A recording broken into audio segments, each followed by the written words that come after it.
네, 오늘 조립할 컴퓨터는 한 교수님이 따로 이제 연구 목적으로 집에서 사용하실 컴퓨터를 조립할 예정이고요. 부품들은 다 검은색을 띠고 있습니다. 그런데 이제 케이스만큼은 흰색으로 강화 유리가 없어서 꽉 막힌 형태라 안 보일 거라서 부품은 검지만 케이스는 새하얀 그런 컨셉의 조립이 될 것 같습니다. 14세대 CPU 14700K가 들어갈 거예요. 13세대에 비해서 코어수가 조금은 차이가 있는 그런 친구인데, 보드랑은 궁합이 좋지만 조립이 끝나고 바이오스 상으로 14세대를 완벽하게 지원하는 메인 보드인지 확인을 하고 또 출고를 해야 되기 때문에 그것까지 생각을 하고 조립에 들어가도록 하겠습니다.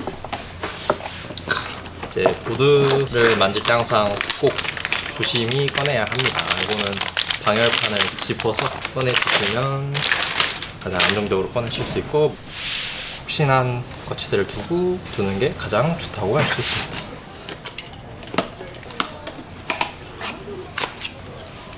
가장 먼저 CPU부터 조립을 하겠습니다. CPU 넣을 때는 항상 방향 확인하고,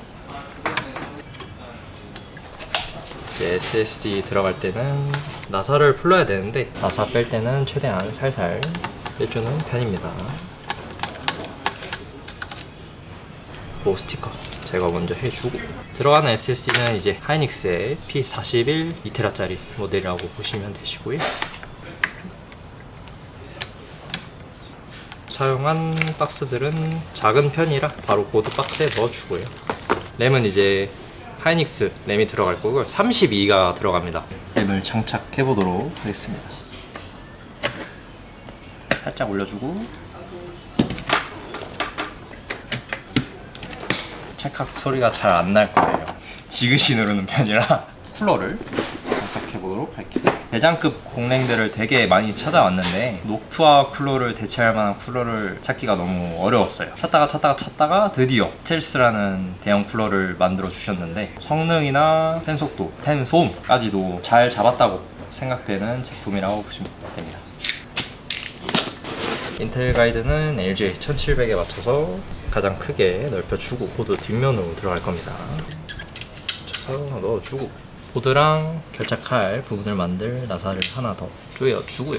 Z보드 이 친구 약간 신기한 게 있어요. 이쪽 구멍이 이제 원이 하나만 있는 게 아니라 다른 LGA 사이즈도 맞춰서 소켓 가이드가 들어갈 수 있게 원 두 개를 겹쳐서 만들어 놓은 모양이라고 보시면 돼요. 그래서 생각으로 소켓들의 호환성이 좋다? 옛날 쿨러를 쓰다가 그대로 가져와서 올리기 편하다 하는 장점이 있고요. 하지만 지금 부품은 다 신형. 나사 조일 때 주의해 주셔야 될 거는 근처에 이제 모스펫이랑 그에 해당하는 전원부가 좀 있거든요. 이 친구 생각보다 힘에 대해서 잘 휘어요. 큰 문제까지는 이어지진 않지만 그래도 부품은 다른 쪽은 안 건드리는 게 가장 좋으니까 조심해서 조여주고요. 쿨러, 라디에이터 커버도 같이 제공해줘서 마감이 깔끔해 보이기는 하더라고요. 너트도 올려줍니다.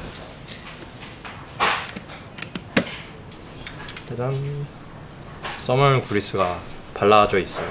뚜껑을 따고 그대로 올려서 조여주기만 하면 된다는 거. 나사는 심지어 위에서 이 두 개만 조으면 되게 만들어 놨습니다. 대신 그만큼 써머를 미리 발라놔서 한 방에 잘 올려야 된다는 거.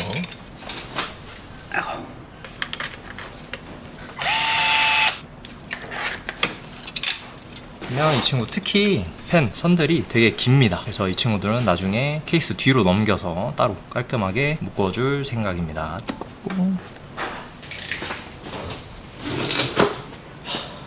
스테인리스야. 전지 무겁더라고요.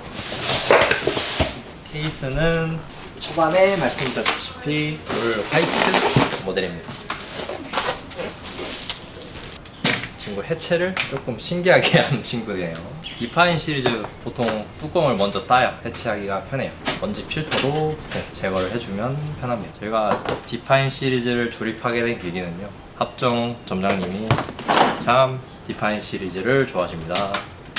우와, 바로 옆에 계시는데 참 개인적인 의견이지만 케이스 중에 연태들이 만드는 케이스 회사가 몇 개 있습니다. 그 중 하나가 프랙탈이고요. 또 하나 약간 진심이다 생각되는 브랜드는 리알리. 하이트는 약간 컨셉에 진심인 느낌이고, 이 케이스 디테일 보면 약간 진짜 소름이 돋아요. 진짜 선 하나하나 이렇게 갔으면 좋겠다 가이드라인을 제시를 해주고, 찍찍이까지 걸쇠를 만들어서 다 기본적으로 걸어놨어요. 편하게 쓰라고, 선정리 예쁘게 하라고.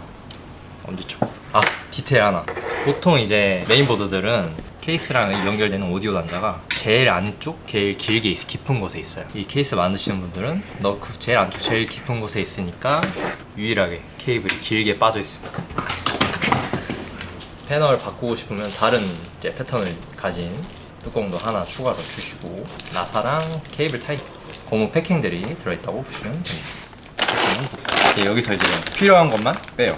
파워선은 당연히 쓸 거고, 우선 MSI 파워는 이 파워 케이블 파우치 안에 파워 나사를 따로 줘요. 쓰면 좋으니까 꺼내두고, 메인보드 전원선. 사타는 성향 차이인데 저는 안전하게 혹시라도 나중에 하드디스크 사용하실 수 있으니까 하나 정도는 꼽아서 드리는 편이고요. 세트 70이기 때문에 아마 CPU 선이 2개가 꼽힐 겁니다. 마지막으로 12V 하이파워선 사용할 겁니다. 이 철사들은 손으로 풀어도 되고 이제 니퍼로 끊어도 되는데, 저는 보통 손으로 할 수 있는 건 다 손으로 하는 편. 제 자가 컴퓨터 파워선을 이거 잘라다가 선까지 같이 잘라본 경험이 있어서 이런 뭔가 이렇게 하니까 누구 머리 감겨주는 것 같아. 파워 커버를 분리해주고,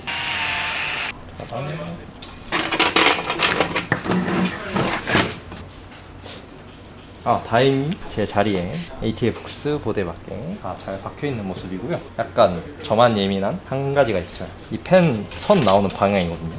저는 이상하게 이게 이쪽 방향으로 나와 있으면 거슬리더라고요. 결국에는 올라가서 타고 바깥으로 나와야 되는데, 그러면 선이 좀 반대로 휘는 느낌이에요. 텐션이 좀 세지는 게 싫어서 펜을 90도 돌려서 다시 장착을 합니다. 그래픽카드의 위치가 어느 정도에 위치할 것이냐 생각하고 이 슬롯 판 개수를 맞춰서 빼줘야 됩니다. 이제 보드를 넣어보도록 하겠습니다.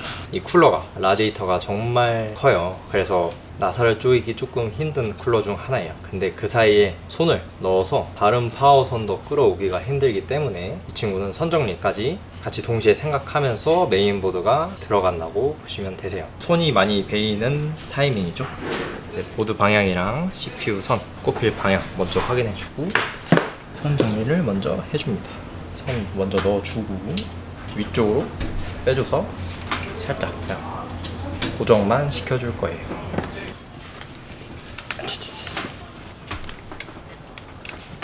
그 다음에 이제 밑에 스티로폼을 빼고 보드 위치를 맞추고 나사를 조여야 됩니다. 비닐들도 다 제거를 해줘요.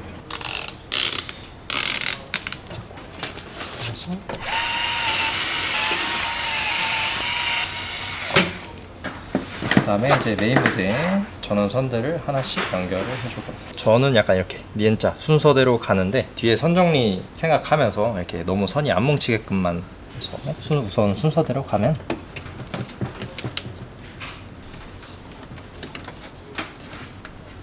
3.0. 이 친구 꼽을 때는 조금 한 방에 잘 꼽아야 돼서.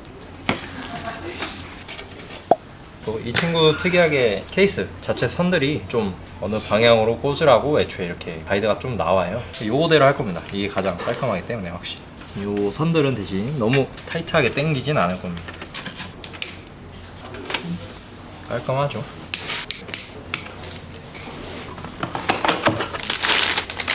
그래픽카드 들어가기 전에 이제 그래픽카드에 달린 비닐들도 다 제거를 해줘야 되고요. 모니터 포트 캡들 제거하고,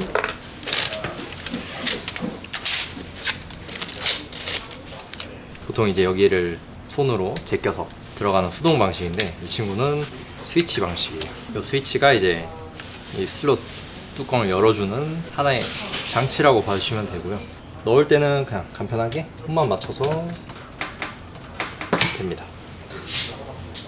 조립 끝.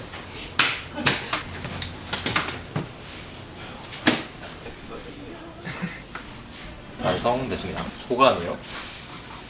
왜 여기를 보세요? 앞쪽을 보세요. 방금 너무 정색했다. 프랙탈은 케이스가 맞다. 잘 만든다.